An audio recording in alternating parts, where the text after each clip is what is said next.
there. April from Blacksburg Bell here today to talk about pricing your creative products. I think a lot of creative women have trouble determining price points for their products, and it goes into having confidence for yourself and confidence in the products that you sell. But also, a lot of creative women look at other sellers online.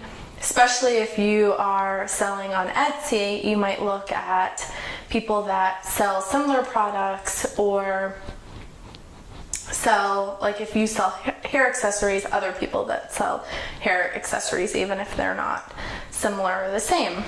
And that can be really upsetting, because you may realize, I can't sell my products for that amount that X, Y, and Z sellers are selling theirs for, because I'm not going to make a profit, or I'm not going to be able to grow my business, or I'm just going to be stuck with making $5 an hour if I sell my products like that.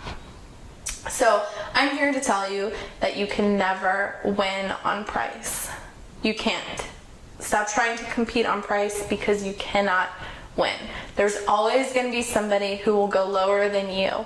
And for instance, if you sell hair accessories, you could go to Target or Walmart or somewhere else and buy hair accessories. They can't buy your hair accessories, and they can't buy handmade hair accessories there.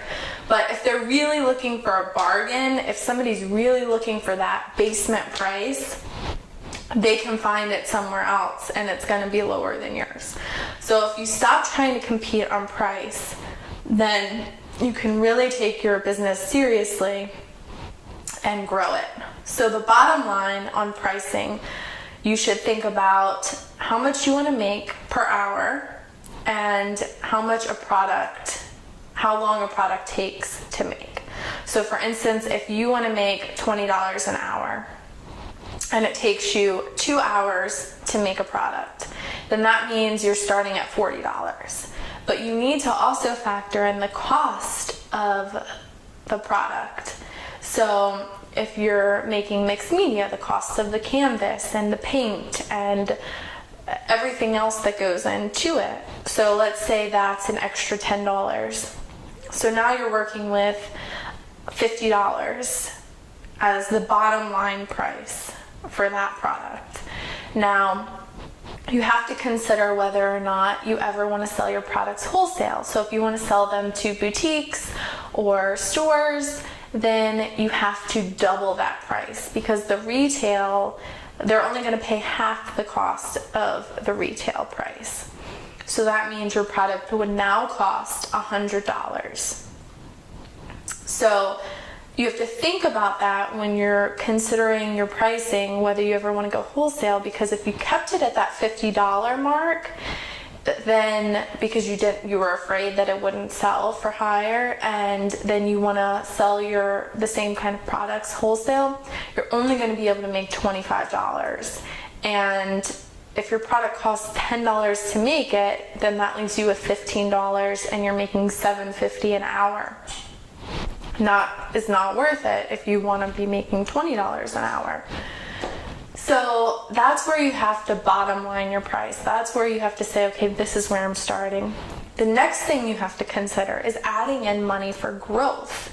So if you want to grow your business, if you want to have money to hire an assistant to do the packaging and the shipping of your products, or if you want to spend money on getting a website up and running with your products and get your products off of Etsy, or have an alternative to Etsy, or if you want to be able to pay somebody to redo your banner of your shop, or you want to hire a professional photographer to take photographs of your products on models, anything like that, that costs extra money. So if you're pricing your products so that it's just the time that it takes you to make it plus the cost of the item, then there's no money left for growing your business. So then you have to consider, well, if I'm selling it for $100, then I need to add on $5 more, and those $5 goes to growing the business, or that $10 goes to growing the business, or however much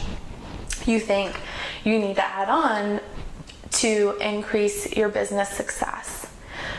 Now, you might be thinking about your prices, and you might be thinking, who is going to pay that much for what I'm making? Okay, so first thing I would say to that is you can just try it. You can try increasing your prices so that you can have business success and see if people are willing to pay. See if your sales increase, if they decrease, if they stay the same. Okay, so recently I did a craft show and I was worried about the prices of my products. I knew I wasn't trying to, I'm not gouging people on my prices. With my mother-in-law, we did a craft show together, and we were just doing the simple equation that I just talked about. But I was still worried about it. But I said, okay, if we can't sell it at this price, then we shouldn't be making it, because this is a business. And even though we're really passionate about the things that we make, we can't keep going unless we can grow our business and at least earn a certain amount per hour. So we were really successful at the craft show. And the way that we were successful is we stood out in other ways. There were plenty of people selling jewelry. It was a really big show. There were a lot of sellers. I was afraid that we were not going to stand out. It was in August, so it was really hot outside, and people were not even going through the entire thing because it was so hot outside that they were leaving after they went halfway through or whatever. So we really had to stand out. So one, we put in a lot of time into our display so that people would be attracted to our booth.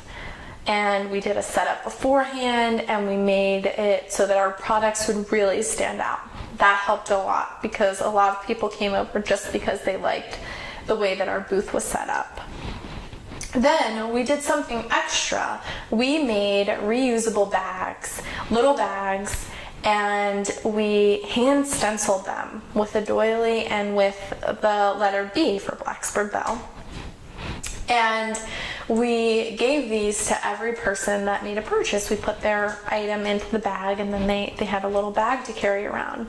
Whereas we didn't see anything else like that from other people that were selling. And in fact, some people were coming to our booth just because they saw other people with these bags, and they asked them where they got it. So we were getting people coming to our booth for that reason too. So we stood out. We picked other ways besides price that we could stand out. Because if we had picked price, we would have had to have gone as low as the other people selling jewelry or art or whatever it is. So that applies to offline and online. So if you're talking about online, you have to stand out in some way. So you need to have top-notch customer service. And you could stand out by packaging your items nicely. And then when you do that, you have a customer who's happy because they've gotten good customer service, they've gotten a cute package in the mail. Who doesn't like that? So then they become a repeat buyer. So they're coming right back to your store. They're not going all over Etsy trying to find something. They're coming back to you. Then they're also referring their friends to you. So you're getting people in your shop that are coming for you. Think about it. If you're on Etsy and you sell jewelry, there are thousands of jewelry sellers on Etsy. So if somebody's on there looking for a necklace, what's the chances that they're going to pick your shop and your necklace? Now, that happens all the time, right? But how much better would it be if those people were coming directly to your shop, directly to look at your jewelry? You'll be much more likely to get a sale. So you got to focus on repeat customers and referrals.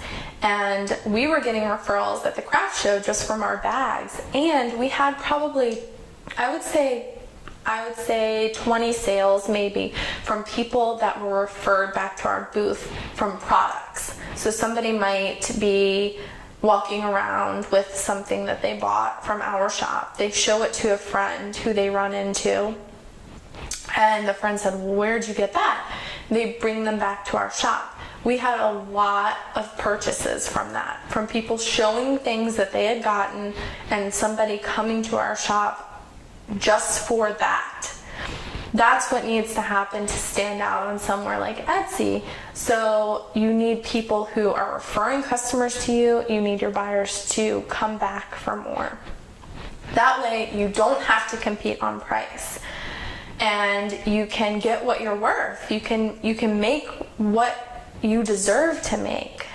So I am not talking about gouging your prices and trying to like make millions on, you know, stuff that you're not going to make that much money on. I'm talking about pricing your products on the actual price that you need to make to have a sustainable business. That's what I'm talking about. And you have to get serious about your prices if you're serious about having a long-term business.